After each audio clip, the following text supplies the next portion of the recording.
everybody, Goosebumps for Dummies here, and as promised, I am finally going to be reviewing Slappy's Tales of Horror. This is the final Goosebumps graphics I need to review.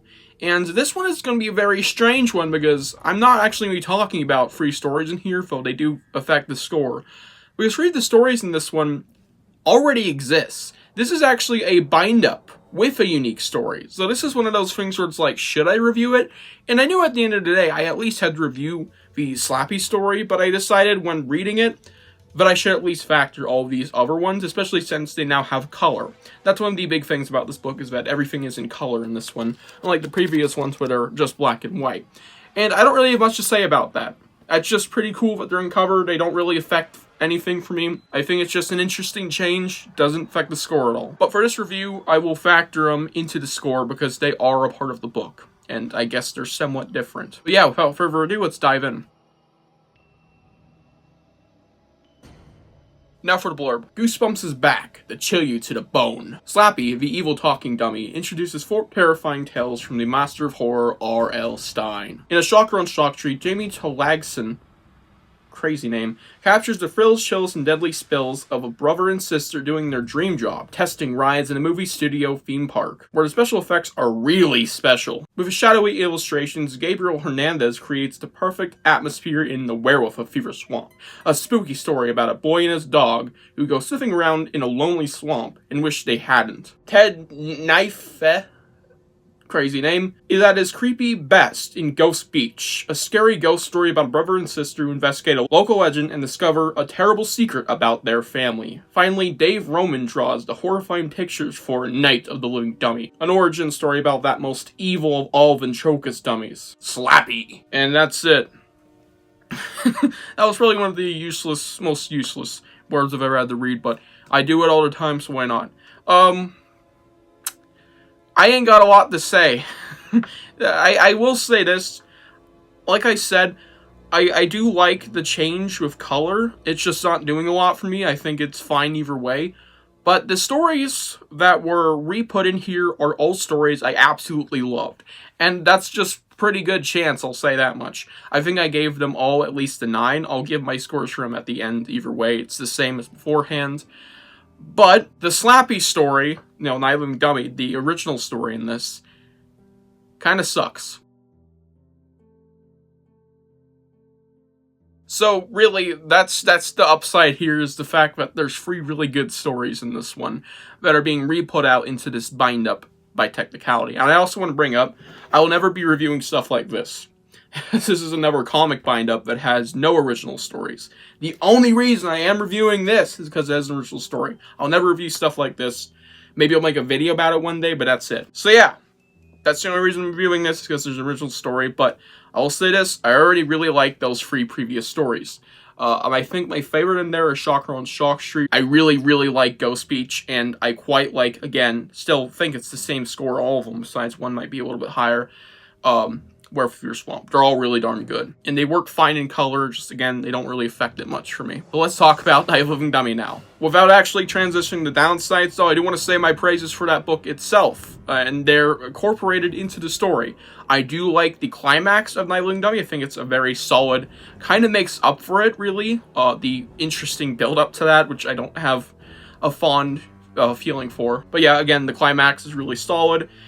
And I like Slappy's little intrusions in this book. I think they're interesting additions. They don't add much, but there's little segments between the stories where Slappy's introducing the next one, and I think that's pretty cool. Not doing much again, but it's there, and I like it, I guess. And back to Night of the Living Dummy. It's a good book. It has things about the climax I really like. I like that it follows Mr. Wood. It stays faithful, and I think that's another thing I give it credit for. These are all very faithful in themselves. If you want to hear my thoughts on those first 3 stories more, watch my reviews for them or read my reviews on Goodreads. But the Slappy story here is very faithful, and I can appreciate that. And that's it. Let's dunk on this thing. Night of the Living Dummy's art style is absolutely atrocious. I think that's one of the worst of the series. I mean, do I even need to say it? What is this? This is something to behold in the Hall of Shit. You know what I'm talking about? This just does not look good. I hate it. I'm sorry. I really don't like it. It is the epitome of everything I don't like when it comes to graphic novels, I'd say. I don't really like comics and graphic novels much, and I know I've already been glazing the new Goosebumps ones, but that's because I really like Maddie's take on Goosebumps. It feels like Goosebumps. That does not. That's just... No. The art style in that one is so bad. Like, it brings the whole book down by at least a point. It's just... It's not it, man. But there's also the fact that it's Night of the Living Dummy being adapted. And I have my own unique issue here with the art style, but there's also issues translated. Like, the first half of this comic, or more so, or about the first 80 pages of the original book being translated here into whatever pages of the comic, it kind of sucks. I still feel that way. These siblings are annoying. I forgot their names. Chris and Lindy or something. They suck. They really do. Their banter is just not very fun, and nor is it entertaining at all. It's just annoying in the story, and it's still prevalent. And again, the first half itself is just a very slow, boring build-up. And I just didn't jive with it. It doesn't work any better here in comic form. It's just now it also has a really shitty art style to go with it, so great. Yeah, Night of the Dummy kind of sucks. I'll give my scores in a minute. And that's really it I have to say about this thing for negatives. It's just very weird reviewing a bind-up. That's all I'm going to say, man. It is so strange. But let's get to my rating for the book overall and the individual stories.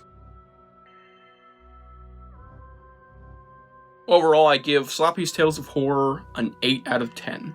3 really darn good stories, 1 pretty mid story weighing it down, with its own finally awful attributes. Yeah, that's my thoughts on this book. It's a strong 8, just because of those 3 first stories being in here, sorry. And for my ratings of each, I think it's the same, except we have a new one to get in here. I give Shock Sheet a 9.5. Ghost Speech and Strong 9, one of my other favorite graphics. All of these are like my favorite graphic stories, I think. And Werewolf Fever Swamp, also a 9. But Night of the Living Dummy itself, the unique story in this one, 5. Just a flat 5 for me. It's got a horrible art style once again, and it's an adaptation of a book I already don't love. It has its own fair share of pretty rough issues weighing it down. It's the only reason I like that original story as much as I do is just because the climax is extremely good. It's just that build-up doesn't work, again. Especially if Chris and Lindy. God, no. But yeah, hope you guys enjoyed this book review, and before I close out, I do want to say, this book will be my Giga Goosebumps ranking. It does count, I guess, because it's the original story. The original story in here will obviously be in my graphics ranking, but not the in-color versions. Those will not be in that ranking, because it just feels useless to add 2 of the same story, since they're going to rank the same. They really don't do anything for me, color or black and white.